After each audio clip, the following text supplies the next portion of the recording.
వాళ్ళ ఇంటికి వచ్చిన తర్వాత ఫస్ట్ మినీ బ్లాగ్ ఇది. సో మా అమ్మ ఏంటంటే ఇడ్లీ చేస్తుంది అనమాట, అందుకే మినపప్పు అయితే రుబ్బుతుంది. ఇలా రోట్లోన మినపప్పు రుబ్బేటప్పుడు ఏంటంటే ఇడ్లీ చేసిన వడ చేసిన చాలా టేస్టీగా ఉంటుంది. సో ఎప్పుడు కూడా ఊరికి వస్తే మా అమ్మకి ఇలానే చేయమంటాము. సో ఇంకా వీధులు ఏంటంటే చేపలు అయితే వచ్చాయండి. ఈ చేపల పేర్లు అయితే నాకు తెలియదు, ఫస్ట్ టైం నేను కూడా తినడం అనమాట. నేను ఎక్కువగా సముద్రం చేపలు అటువన్నీ అంతగా తిన్నా అండి, రొయ్య చేప తప్ప ఇంకా ఏ చేపలు తిన్ను. ఫస్ట్ టైం అయితే ఈ చేపలు అయితే ట్రై చేసాం మేము. సో పులుసు పెట్టిందనమాట, అండ్ పులుసు అయితే చాలా బాగుంది. ముక్కలు అయితే కొంచెం అలా అలా తిన్నాను.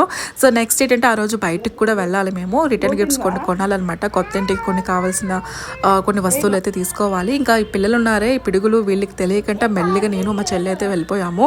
సో ఇంకా ఇక్కడ మా అమ్మతో ఆడుకుంటుంది. ఇంకా మా నాన్న అయితే మా అమ్మ అయితే ఇంట్లో ఉన్నారు కాబట్టి చూసుకుంటారు. సో ఇంకా కొన్ని షాపింగ్ చేసుకుంటున్న తర్వాత ఇంకా ఇక్కడ వాషింగ్ మిషన్ అయితే చూసామండి మా అమ్మ వాళ్ళకని. సో ఫైనల్ ఏంటంటే ఒకటి తీసుకున్నాము, ఇంకా కొత్త ఇంటికి అయితే పంపించేస్తున్నాము. నెక్స్ట్ మినీ వ్లాగ్లో షేర్ చేస్తాను.